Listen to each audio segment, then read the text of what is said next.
À travers le vaste champ du système solaire, quelque chose d'inhabituel s'est produit. L'objet interstellaire connu sous le nom de Troï Atlas a commencé à dévier de sa trajectoire prévue. Son cours s'aplatit, sa vitesse diminue, comme si une force invisible le ralentissait point dans l'espace vide entre les planètes. Où il n'y a ni résistance ni champ gravitationnel significatif, Troï Atlas réduit sa vitesse. Il ne s'agit plus de savoir d'où il vient. La question est, qu'est-ce qu'il arrête, un objet hors du temps? Parmi toutes les trajectoires que les astronomes ont tracées dans le ciel, il y en eut une qui ne se comportait pas comme les autres. Troï Atlas est entré dans le système solaire en suivant une orbite hyperbolique, se déplaçant si vite qu'il dépassait largement la vitesse de libération solaire. Sa trajectoire était si droite et précise qu'elle ne semblait appartenir à aucun corps formé à l'intérieur de notre système. Les calculs ont confirmé ce que sa trajectoire laissait entendre.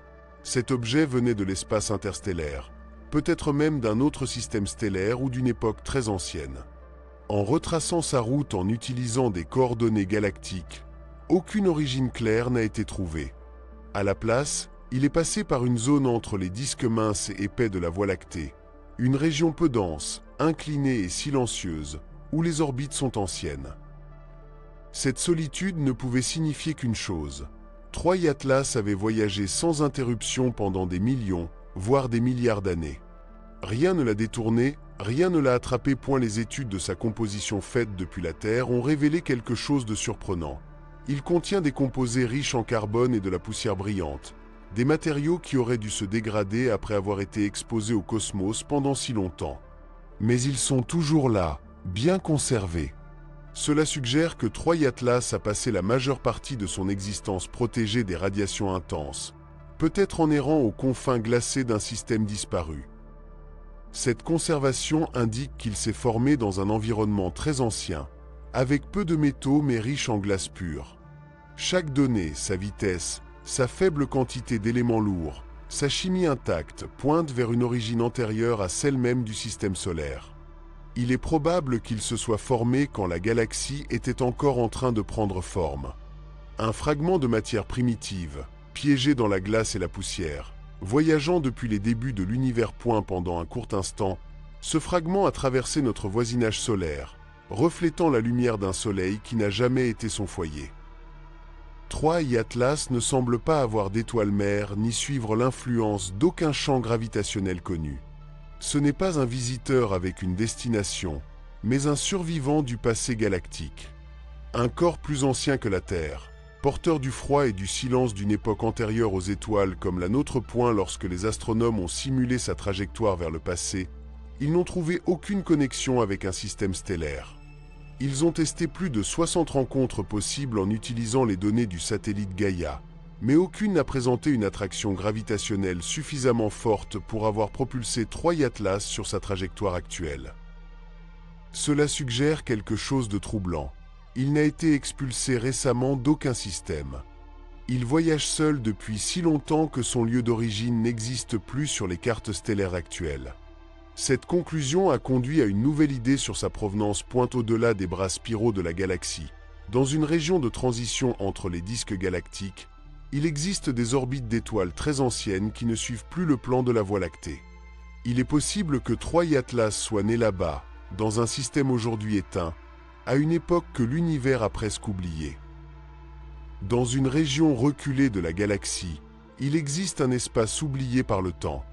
Il n'appartient pas aux disques minces et jeunes de la Voie lactée, mais pas non plus au halo extérieur. C'est une zone intermédiaire, formée alors que la galaxie était encore en train de se former. Là, les rencontres entre étoiles sont rares, les forces gravitationnelles sont faibles et l'isolement peut durer des milliards d'années. Un objet glacé libéré dans cet environnement pourrait voyager sans être modifié pendant des ères entières, conservant sa trajectoire tandis que la galaxie tourne sous ses pieds. Le mouvement de Troï Atlas soutient cette idée. Sa vitesse dans la galaxie est supérieure à celle des objets du disque mince, mais inférieure à celle des corps du halo. Cela le situe exactement à ce point intermédiaire. Son inclinaison par rapport au plan galactique, ainsi que sa faible quantité de métaux, suggèrent qu'il est né à cette ancienne limite, entre deux populations d'étoiles. Si c'est le cas, Nous ne voyons pas simplement une comète. Nous sommes face à un fragment gelé du passé, un vestige de lorsque la Voie lactée était jeune et que les éléments lourds ne s'étaient pas encore formés. Un morceau de la chimie cosmique la plus primitive, conservé jusqu'à aujourd'hui. Le fait que sa trajectoire ne puisse être liée à aucune étoile connue ne fait pas partie d'un mystère inventé. C'est simplement l'absence totale d'une origine identifiable. L'étoile qu'il avait peut-être en orbite ne brille plus comme avant. Sa lumière s'est mêlée à l'éclat faible du disque le plus ancien de la galaxie. Tout ce qu'il reste, c'est Troy-Atlas, un témoin fantôme de l'ancienne Voie lactée. S'il provient réellement de la frontière entre le disque fin et le disque épais, son passage dans le système solaire n'est pas fortuit. C'est une illustration directe d'une Voie lactée plus ancienne, une phase de transition galactique où deux générations d'étoiles ont coexisté. Une jeune, riche en métaux, une autre, vieille et née au milieu du chaos. Entre ces deux populations stellaires existe une zone de calme, une sorte de couloir gravitationnel où les restes de systèmes passés peuvent flotter sans être perturbés pendant longtemps. C'est précisément par là que se déplace Troy-Atlas. Son orbite indique qu'il n'a jamais partagé la vitesse du disque mince, mais il n'a pas non plus les trajectoires extrêmes des corps du halo. Il est en équilibre. Dans un espace rare et ancien. Les données chimiques prélevées dans sa coma, le nuage qui l'entoure, confirment cette histoire. La proportion entre carbone et oxygène, ainsi que sa faible métallité, correspondent aux matériaux qui existaient dans les premiers jours de la galaxie, lorsque les éléments lourds n'étaient pas encore courants. Cela signifie que Troy-Atlas est composé de glace et de poussière interstellaire primitive, des substances qui n'ont pas été altérées par les cycles ultérieurs de formation stellaire. Il peut contenir des isotopes plus anciens que le Soleil et même que la plupart des planètes existantes aujourd'hui. La poussière à sa surface s'est probablement formée durant les premières phases de refroidissement de la galaxie, lorsque des molécules comme le monoxyde de carbone, l'ammoniac et l'eau commençaient à se lier sous une lumière stellaire très faible. Maintenant qu'il est entré dans notre système solaire, il traîne avec lui la température de cette époque lointaine, le froid extrême des nuages moléculaires précédant la formation d'étoiles stables. Il émet un faible rayonnement, le même qui dominait l'univers jeune. Il n'existe pas encore de télescope capable de dire s'il y a des couches complexes ou de la roche solide en son noyau. Mais toutes les données s'accordent sur un point.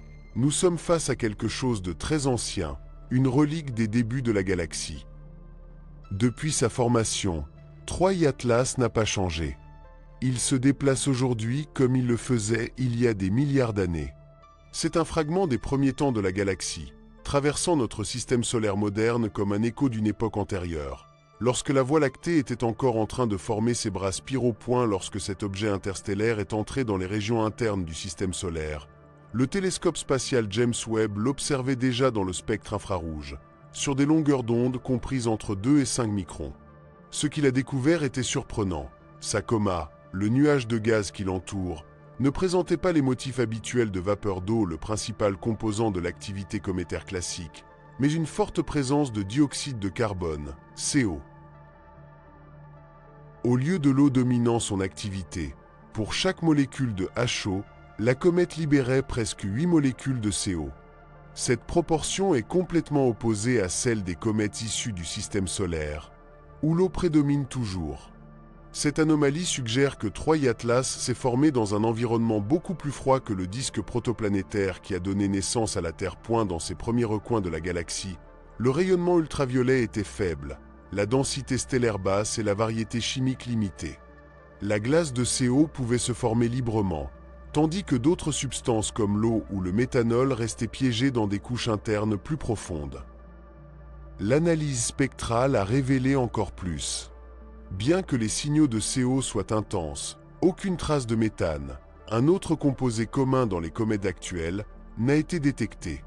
La température de sa coma n'était que de 150 Kelvin, environ moins 123 degrés Celsius, trop basse pour provoquer une activité importante, même proche du Soleil. Le gaz semblait s'échapper par de fines fissures, et non par une sublimation généralisée, comme si une couche dense et intacte le protégeait depuis des éons. Ce profil chimique correspond à son histoire galactique. Un objet formé dans un environnement pauvre en métaux aurait accumulé des glaces simples, riches en carbone oxydé, ce qui expliquerait sa forte proportion de CO lorsqu'il se réchauffe. Pour les instruments du James Webb, 3I Atlas ne se comportait pas comme une comète typique. Il semblait être un échantillon de laboratoire congelé depuis les origines du cosmos. Cette évidence a fait émerger une nouvelle question. Que représente réellement 3I Atlas? Bien que son comportement rappelle celui d'une comète, sa composition n'a aucun lien avec un schéma connu du système solaire. Son activité n'est pas aléatoire, elle est ordonnée, avec une géométrie précise, comme si elle avait été façonnée par des lois physiques plus anciennes que les propres planètes. Dans un univers où tout tend à la chaleur et à la destruction, cet objet conserve une précision chimique presque intacte, comme s'il se souvenait encore du froid dont sont nées les galaxies. Peu après la publication des données du James Webb, l'observatoire Swift a détecté quelque chose d'inattendu. Des instruments dans le domaine ultraviolet ont commencé à capter des signaux distincts, des raies d'émission d'hydroxyle, OH, un sous-produit qui se forme lorsque les molécules d'eau se décomposent sous la lumière du Soleil. Ces mesures ont été effectuées alors que la comète se trouvait encore à plus de 3,5 unités astronomiques du Soleil, une distance à laquelle la plupart des comètes restent gelées et inactives. Mais l'éclat ultraviolet ne laissait aucun doute. L'eau s'échappait déjà dans l'espace. Le dilemme fut immédiat. Si la surface de l'objet était dominée par le CO, sa température devrait être trop basse pour que l'eau commence à se sublimer. Cependant, les données du James Webb et du Swift indiquaient deux réalités qui ne s'accordent pas entre elles. Les scientifiques ne comprennent pas encore totalement comment 3I Atlas libère de l'eau. Il est possible qu'il possède des réservoirs internes cachés sous une couche extérieure qui permet au gaz de s'échapper par de très fines fissures. Ou peut-être que sa structure permet à la chaleur de se répartir de manière que nous ne savons pas encore comprendre. Les deux idées défient notre connaissance de la physique des comètes. Les observations ont révélé que sa luminosité varie de manière régulière, comme s'il tournait lentement sur lui-même. À certains moments, des jets de vapeur émergent de régions spécifiques, générant des pics temporaires d'émission d'oxygène qui disparaissent ensuite. On estime que, lors de ces événements, la comète perd des centaines de kilogrammes de masse par seconde. Bien que cela ne soit pas beaucoup pour une comète, c'est surprenant pour un objet encore éloigné du Soleil. Le gaz se dilate à presque 700 mètres par seconde, créant une enveloppe ténue de milliers de kilomètres qui suit le noyau. Cette preuve suggère que 3I Atlas a un intérieur en couche, une croûte riche en poussière et en dioxyde de carbone, qui protège des poches plus profondes de glace d'eau, lesquelles s'activent avec la chaleur du Soleil. Lorsqu'un rayon de lumière solaire parvient à se faufiler à travers une ouverture, la pression interne augmente rapidement, expulsant du gaz avant que le froid ne referme la fissure. C'est comme si l'objet respirait par intervalles lents. Il apparaît actif dans une région où aucun comète ne devrait l'être. D'un point de vue chimique, il semble s'agir de deux objets en un, une surface ancienne, sèche et oxydée, qui recouvre un intérieur plus jeune, où il reste encore de l'eau provenant des temps primitifs. Cette combinaison fait du 3I Atlas quelque chose de plus qu'une relique. C'est un enregistrement vivant, un corps qui devrait être silencieux, mais qui murmure encore les secrets chimiques de son origine impossible. À mesure que 3I Atlas s'approchait du Soleil, les radiotélescopes de la Terre ont dirigé leur attention sur une zone du spectre presque vide, utilisée pour détecter les molécules spatiales. Et au milieu du silence, un signal clair est apparu, une fréquence de 265 GHz, correspondant au cyanure d'hydrogène, HCN, une molécule simple mais fondamentale. Ce composé, formé de carbone, d'azote et d'hydrogène, contient les mêmes éléments qui structurent les acides aminés et l'ARN, essentiels à la vie. Bien que faible, le signal était constant. On a estimé que la comète libérait environ 40 000 trillions de molécules par seconde.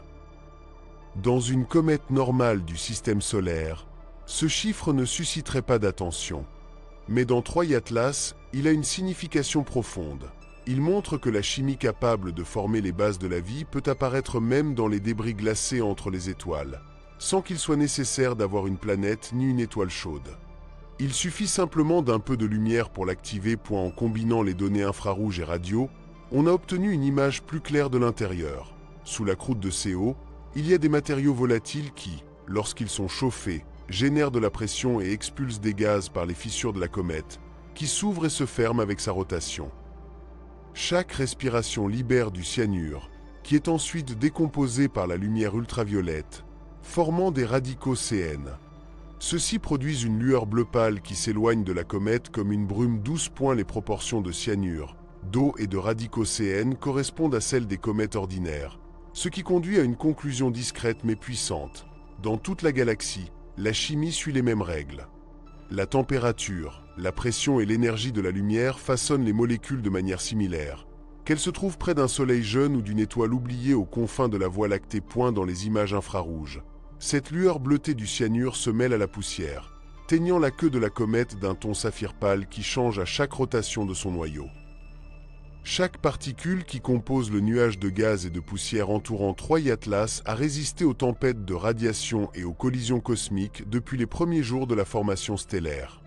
Observer cette poussière, c'est comme regarder l'alphabet original de la biologie, suspendu dans le vide. Ce sont des lettres écrites bien avant qu'il n'existe une planète capable de les lire. À l'intérieur, la glace la plus ancienne de la galaxie conserve encore la chimie potentielle de la vie.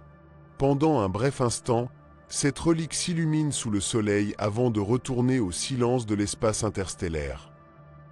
Lorsque la lumière solaire traverse la poussière de Troie Atlas, elle se disperse de manière inattendue.